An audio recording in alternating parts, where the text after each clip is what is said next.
नेहा सिंह राठौर कभी भी जेल की सलाखों के पीछे हो सकती हैं।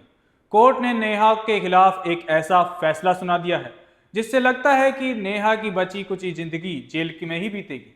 नमस्कार, आप देख रहे हैं जनतंत्र टीवी। मैं हूं आपके साथ तरुण चौधरी।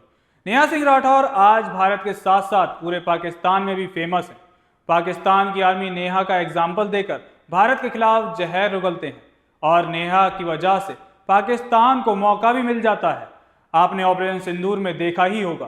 तो चलिए आपको बताते हैं इलाहाबाद हाई कोर्ट के नेहा को दिए झटके के बारे में। ये वही नेहा है जिसने कोई कसर नहीं छोड़ी थी देश के खिलाफ प्रोपेगेंडा फैलाने में। ये वही है जिसने पहलगाम हमले के बाद आपत्तिजनक टिप्पणी की थी। कहने को तो ये एक लोक गायिका है, लेकिन ये ज्यादातर अपने बयानों की वजह से सुर्खियों में रहती है। खास तौर पर इनके बयान बीजेपी के खिलाफ होते हैं। आपको बता दें कि नेहा पर राजद्रोह का मुकदमा चल रहा है, जिसके बाद से वो एकदम छटपटा रही हैं, जैसे मछली बिना पानी के छटपटाती है। तो वहीं एक और झटका अब नेहा सिंह राठौर को इलाहाबाद हाई कोर्ट ने दे दिया है, जिसके बाद उनको जेल तक जाना पड़ सकता है।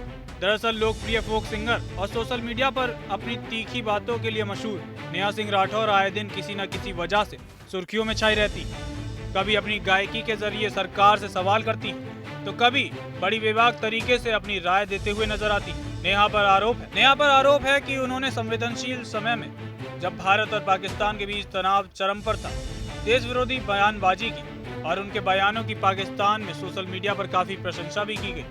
और अब नेहा सिंह राठौर से जुड़ी एक बड़ी खबर सामने आई। दरअसल इलाहाबाद हाई कोर्ट की लखनऊ बेंच ने नेहा सिंह राठौर की याचिका को खारिज कर दिया है, जिसके बाद उनकी मुश्किलें बढ़ सकती हैं। दरअसल नेहा सिंह राठौर ने 22 अप्रैल को पहलगाम में हुए आतंकी हमले के बाद कथित आपत्तिजनक सोशल मीडिया एक्स पर पोस्ट किया था। इस पोस्ट में उन्होंने प्रधानमंत्री नरेंद्र मोदी और भाजपा कथित आपत्तिजनक टिप्पणी की थी। एक्स पर की गई इस टिप्पणी को लेकर उनके खिलाफ लखनऊ के हजरतगंज कोतवाली में मुकदमा दर्ज हुआ था। इस एफआईआर को रद्द करने और गिरफ्तारी पर रोक लगाने की नेहा राठौर ने याचिका दायर की थी। गौरतलब है कि इस याचिका को अब हाईकोर्ट की लखनऊ बेंच ने खारिज कर दिया है। जानकारी के मुताबिक नेहा राठौर ने अदालत में ये कहते हुए याचिका दायर की थी कि उनके खिलाफ दर्ज प्राथमिकी अभिव्यक्ति की स्वतंत्रता को दबाने का प्रयास है, लेकिन अदालत ने इसे खारिज करते हुए उन्हें 26 सितंबर 2025 को पुलिस विवेचक के समक्ष उपस्थित होने का आदेश दिया है। हाई कोर्ट ने साफ कहा है कि ये मामला जांच योग्य है। धारा 19(1)(a) के तहत अभिव्यक्ति की स्वतंत्रता सीमित नहीं है, इसीलिए इस एफआईआर को रद्द नहीं किया जा सकता है।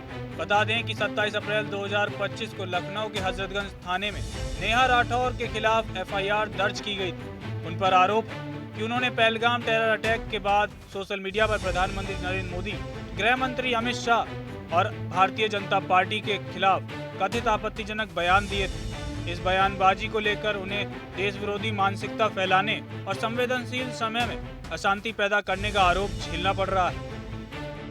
हाईकोर्ट का सख्त रुख। हाईकोर्ट ने अपने आदेश में कहा है कि भारतीय संविधान नागरिकों को अभिव्यक्ति की स्वतंत्रता का अधिकार आर्टिकल 19 देता है, लेकिन यह अधिकार पूर्ण नहीं है। ये कुछ युक्तियुक्त प्रतिबंधों के अधीन। कोर्ट ने यह भी कहा है कि अब तक की जांच में प्राप्त साक्ष्यों से प्रथम दृष्टया ये प्रतीत होता है कि याची ने अपराध किया है, इसलिए एफआईआर को रद्द नहीं किया जा सकता। सरकारी अधिवक्ता ने हाईकोर्ट में तर्क दिया कि नेहा राठौर द्वारा की गई कथित टिप्पणी संविधान की सीमाओं का उल्लंघन है। वहीं सरकारी अधिवक्ता वीके सिंह ने कोर्ट में तर्क दिया है कि नेहा राठौर ने प्रधानमंत्री और गृह मंत्री पर आपत्तिजनक टिप्पणी की थी, पाकिस्तान के साथ तनावपूर्ण हालात के बीच राष्ट्र विरोधी बयान दिया और बिहार चुनाव से जुड़े धार्मिक कोण को उभारते हुए अभिव्यक्ति की स्वतंत्रता का दुरुपयोग किया गया है। वीके सिंह ने कहा कि नेहा सिंह राठौर के इन बयानों की पाकिस्तान के सोशल मीडिया पर खूब तारीफ हुई है। तो वहीं कोर्ट ने सरकार की दलीलों को सही मानते हुए साफ कहा है कि इस मामले में मुकदमे को निरस्त करने का कोई आधार नहीं है। अब नेहा सिंह राठौर को पुलिस जांच का सामना करना होगा। लिहाजा इलाहाबाद हाईकोर्ट के इस फैसले ने एक बार फिर ये साफ कर दिया है कि कोई भी अगर देश विरोधी काम करेगा तो उसको बख्शा नहीं जाएगा, फिर चाहे आप कोई भी हो। भारत देश में रहते हैं और उसी के खिलाफ जहर उगलते हैं, तो भाई साहब ऐसा बिल्कुल भी बर्दाश्त नहीं किया जाएगा। ये बात हाईकोर्ट ने एकदम साफ कर दी है। लेकिन अब सवाल ये है कि क्या नेहा सिंह राठौर को इस मामले में राहत मिलेगी या कानूनी शिकंजा और कसता जाएगा? आपका क्या कहना है? इस मुद्दे को लेकर हमें कमेंट सेक्शन में जवाब जरूर दें।